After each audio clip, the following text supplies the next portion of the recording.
Hi everyone, this is Dave from Geekanoids, and in this video I'm going to be showing you the Acer Liquid E2.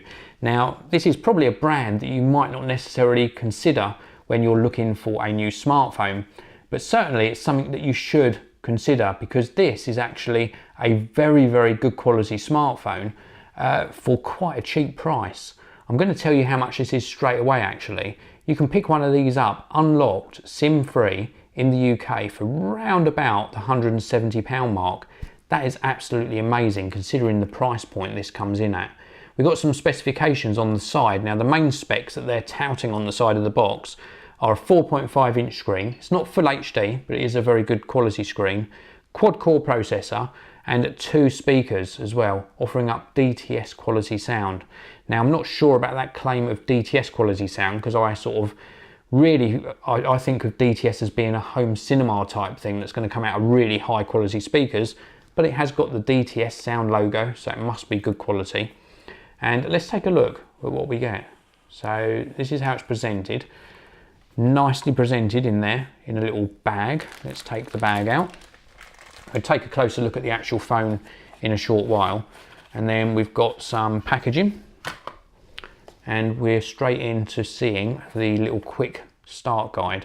So you get a little guide that's going to give you sort of a quick set up and go guide through getting going with the phone.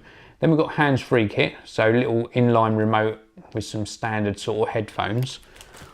And then we've got, in my one, a European charger. If you were buying this normally in the UK, you probably would get a 3-pin UK charger, or you can just buy an adapter. It's no problem at all. And then the last little bit inside there is just a USB cable. It's micro USB to full size USB. So that's what you get inside the box. Now let's take a closer look at the actual phone. So this is the Liquid E2. Now as I say, quad core processor. I think it's 1.2 gigahertz if memory serves me right. This is what it looks like. It's not the slimmest of phones and it's quite sort of heavy, but then you're paying such a cheap price for this that you can sort of forgive it for being a bit bulkier than other mobile phones. Let's just turn on. We've got the sleep wake button on the top here, and we've got a really nice screen, and we're unlocked. There we go. That's what it looks like on first turning on. Now I have already set this up obviously, but it's nice and responsive, very responsive. We've got some widgets obviously already on there. If we actually tap this middle icon, we get all of the pre-installed apps.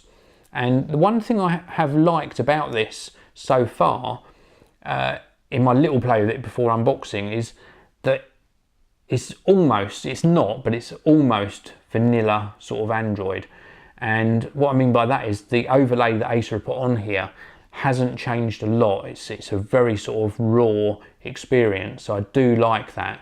There are obviously some Acer tweaks in here, some Acer animations, but overall it works really well, and I think that's helped the actual responsiveness. Very sort of, I mean you can see it's just sort of instant when you're actually flicking between screens. So nice. Now let me just sleep that, and I want to show you on the top, we've got 3.5mm audio jack. On the side we have got the volume rocker. Give you a close up of that. Volume rocker on the side. And then on the base here we've got the little microphone portion, and well actually the microphone is built into this sort of front portion just here.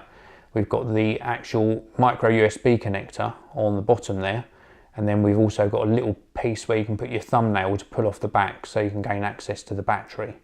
And then round on the back, it's a nice camera capable of capturing 1080p video. There's also a front facing camera as well. I think this is 8 megapixels.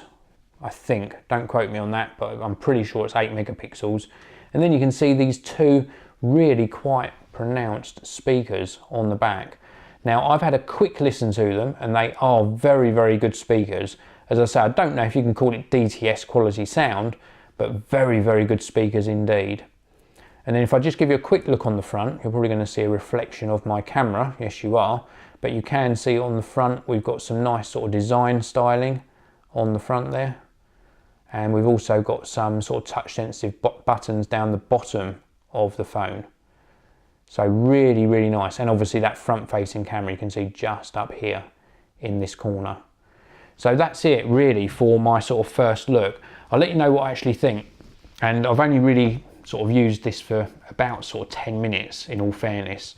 And my initial impressions of this was, how on earth do they do this for £170? I've actually seen it for 169 in some places, 179 in others, so around about that sort of price point. Now, what I would say is it's very, very responsive. I know you're not seeing this, but I want to sort of just flick. It's very responsive, super, super quick at transitioning between the screens. I showed you that a short while ago. The screen viewing angles aren't that good. The camera is okay. It does a reasonable job. It's not up there with the best smartphone cameras, but it does an okay job. And the actual screen quality, it goes bright enough, but you can certainly see that it's not the highest quality screen, but it's okay. I mean, it's pleasant to look at. Let me just pop a picture up on the screen here that I took earlier. So you can see a picture that I took earlier there of an Xbox game or Xbox 360 game, and it's perfectly okay. It's nice to look back at. It's a nice quality picture. There's a little bit of grain in it, but then I didn't have great lighting when I was taking the picture. But it's perfectly acceptable for a budget end or budget priced smartphone. Certainly not budget end, but a budget price smartphone.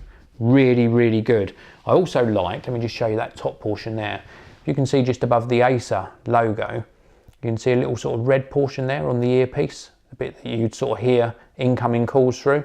A nice sort of design styling bit at the top there as well. It's a nice, solid feeling phone as well. As I say, a little bit heavier than some phones. Nice size, and it feels good. I'm just amazed. I sound like I'm waffling on about this now, but when I've tested budget end smartphones before, around about the £100 price or some sub 200 price ones, they just felt rubbish. But this feels actually good. You could almost say it's not as good as a Samsung Galaxy S4 or an HTC One build quality wise, but if you really couldn't afford those two, I don't think you would be too disappointed in this.